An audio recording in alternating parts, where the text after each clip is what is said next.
Sæl og verið velkomin á Advania Live. Ég heiti Silvía Rut Sigurðsdóttir og samskiptastjóri Advania og hjá mér Bragi Gunnlaugsson, sérfræðingur innviðalausnum í Advania. Og í þessari útsendingu þá ætlum við að ræða tölvur með innbyggðu 5G. Já, vissulega. Þetta kannski hljómar svolítið svona skringilega að þetta sé svona eitthvað sem til þess að ræða í þessum heimi þar sem allt sítengt og við erum öll með síman okkar og það eru internettengingar bara þegar maður snýr sér í hringa og maður er búin að finna 3 opnar internettengingar. En við höfum fundið hérna hjá Advania að það sé ákall eftir þessu. Raunveruleikinn sem við búum í dag er ekki bara það að við séum komið með gervigreind sem er að hjálpa okkur í öllu sem við erum að gera og tölvurnar séu orðnar hraðar og bara stór hluti af vinnu flestra, heldur að þú getur tengt þig allstaðar á öruggan og svolítið bara öruggan hátt og að þurfa ekki að treysta á eitthvað annað. Þannig við svona ákváðum að pröfa svolítið að svara þessu kalli og taka inn delvélar sem eru með þessum innbyggðu 5G-mótum. Ok, þannig að þetta á að opna einhverju möguleika fyrir fólk og bjóða upp á aukinn sveigjanleika. Af hverju eiga fyrirtæki að vera íhuga að fara í þessar tegunda tölvur? Það eru nokkrar ástæður fyrir því. Það er auðvitað þetta að þú getur ekki treyst á einhverju tengingar. Ég myndi persónulega ekki vilja vera staddur einhvers staðar á einhverju kaffihúsi í Kaupmannahöfn og treyst á það hvort að það sé stórt eða lítið té í lykilorðinu, hvort að það sé bara yfir höfuð til staðar. Ég allavega persónulega hef lent í því oftar en einu sinni, oftar en tvisvar, að fara að vinna einhvers staðar á einhverju kaffihúsi og það er bilað. Það er því miður, gestanetið er bara því miður úti. Ég veit ekki, það þarf eitthvað ráturinn bilaður eða eitthvað. Þannig að það er þessi áræðanleiki að þú getur tengst hvað sem er, en það sem við erum að upplifa hjá okkar viðskiptavinum er að svona stærri fyrirtæki og bara öll fyrirtæki sem eru farin að taka öryggi alvarlega, leyfa þetta bara ekki lengur. Þú bara leyfir ekki starfsfólkinu þínu að tengjast hvaða neti sem er að þú veist ekkert hvaða punkti verið að nota. Og til þess að tryggja tengingin við móðurskipið, eins og við myndum kannski kalla það, sé örugg og eins og fyrirtækin vilja hafa það, þá þarft þú að geta stjórna þessu frá upphafi til enda. Og það sem þessi tækni er orðin svona góð, þessi 5G-tækni, og sé ekki tala á Íslandi það sem þetta orðið meira allstaðar, þá er þetta orðið næsta skrefið. Ég geta tengst, að tengja allavega við móðurskipið á þennan örugga og fljóta hátt. Þannig ég get bara verið upp í sumarbústað eða hvað sem er og geta bara einhvern veginn tengt tölvuna mína án þess að þurfa að treysta á að vera í Wi-Fi, að vera í einhverju. Já, og ekki bara það, heldur þarft ekki einu svona spá í þessu, Þú veist að ef það er ekki tenging til staðar, þá bara fer tölvan á 5G. Hún kannski lætur þið vita, það kemur bara svo vitur að þá ert að 5G-inu. Þú þarft ekki lengur að rífa síman á krakkarniðinum að því að hann var að spila einhvern bubble blast í símanum og þú, nei, ég þarf að nota þetta, ég er að fara á fund. Ég er að fara að hotspotta. Ég er að fara að hotspotta og ekki snertan og passa það sé nóg batteri á honum og þetta er bara svona fortíðin í þessu. Já.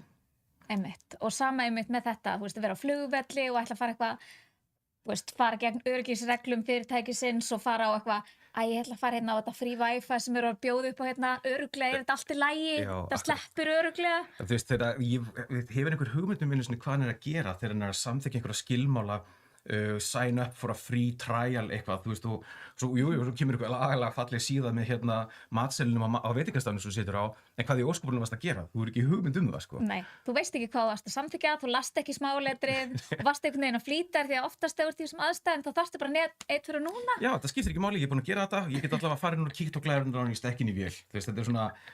Hvað gæti klikkað? Hvað gæti klikkað? Akkurat. En þú veist, hvernig virkar þetta? Tengingin sjálf er innbyggðin í vélarnar, þannig að þú þarft ekki að spá í því, þú þarft ekki að kaupa neitt módúl, þú þarft ekki að gera neitt. Þessar Dell-vélar sem við erum að selja og þá sérstaklega Latitude bjóða bæði upp á þetta physical SIM-kort, þetta svona sem við þekkjum öll og erum með í símanum okkar og það sem kallað er eSIM. Og þá þarftu í rauninni ekki að gera neitt annað heldur en bara að setja inn einhverjar talnarunu og þá ertu búin að tengja þig. Flest, ef ekki öll fjarskiptafyrirtæki á Íslandi bjóða upp á þessa tækni og ekki nóg með það heldur getur þá tengt líka þessa áskrift við áskriftsúr nú þegar.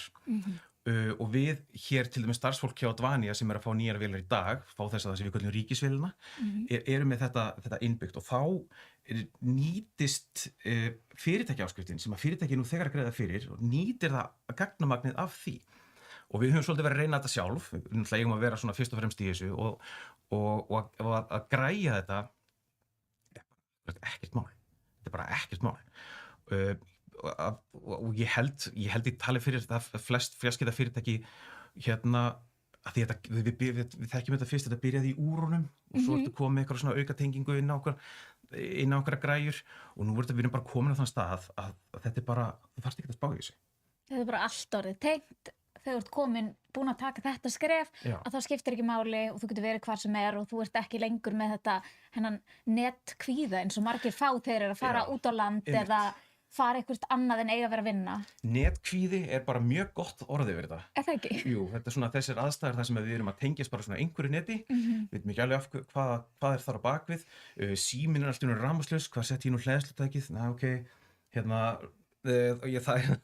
þurfi að spá í þessum hlutum og þegar það er búið að gera þetta svona einfalt, þegar það er búið að byggja þetta inn í vélarnar og þegar áskriftin er orðin þannig að þú gerir ekkert annað heldur nýta einhvern eitt takka, þá er þetta bara svo rökrétt að taka þetta skref og þess vegna, eins og ég segi, þess vegna ákvaða við að pröfa að taka svona stóran part af þessum nýju vinsælu vélum sem við erum að selja með þessu og þetta er alveg sanna sig að fyrirtæki er að taka þetta skref og við skiljum það mjög vel og við viljum vera svolítið svona til staðar þegar að því kemur sko. En þannig að það verður ekkert eitthvað svona vesi, þú ert ekki að vera eitthvað fylla á gagnamagn eða fylla á eitthvað, þetta er bara svona tengt í það sem þú þegar með. Ef þú vilt fara þá leið, þá getur þú náttúrulega verið með eitthvað konar frelsi, en okkar reynsla er þannig að því að þetta er náttúrulega stórun hluta fyrirtækja viðskiptavinir, að þeir eru nú þegar með einhvers konar áskriftir hjá þessum fyrirtækjum og þá er þetta bara partur af því. Já, þetta ekki vera mikið vesen. En hversu hratt er þetta net? Nú búum við í Íslandi, augljóslega er ekki hægt að vera kannski endilega upp á fjallstindi. Já, það kemur nú samt óvart sko. Að það er eiginlega ótrúlegt hvað við erum vel tengt á þessar litlu eyju. Og 5G hraðinn, sko nú náttúrulega tala ég ekki fyrir fjarskiptafyrirtækin, en uppbyggingin er búin að vera alveg ótrúlega hröð og hraðinn á netinu sjálfu er oft bara betri heldur út með heima hjá þér.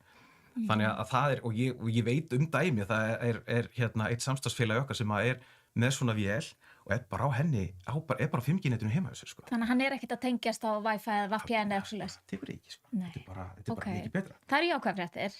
Og það góða við þetta náttúrulega er það að þegar að þú ert ekki inn í 5G-netinu þá ertu bara á 4G eða 3G, þú veist, það er svona spurning hvað þú nennir að vinna á því, en það er þú ert alltaf tengdur sko. Þú ert aldrei ótengdur.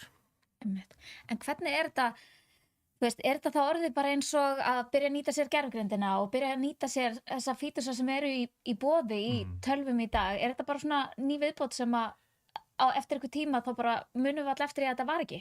Ég hugsa það sko. Ég hugsa það sé stutt í að okkur finnist þetta bara mjög sjálfsagt. Í dag er þetta náttúrulega svolítið nýjung og svolítið skrítið og við náttúrulega erum vön því.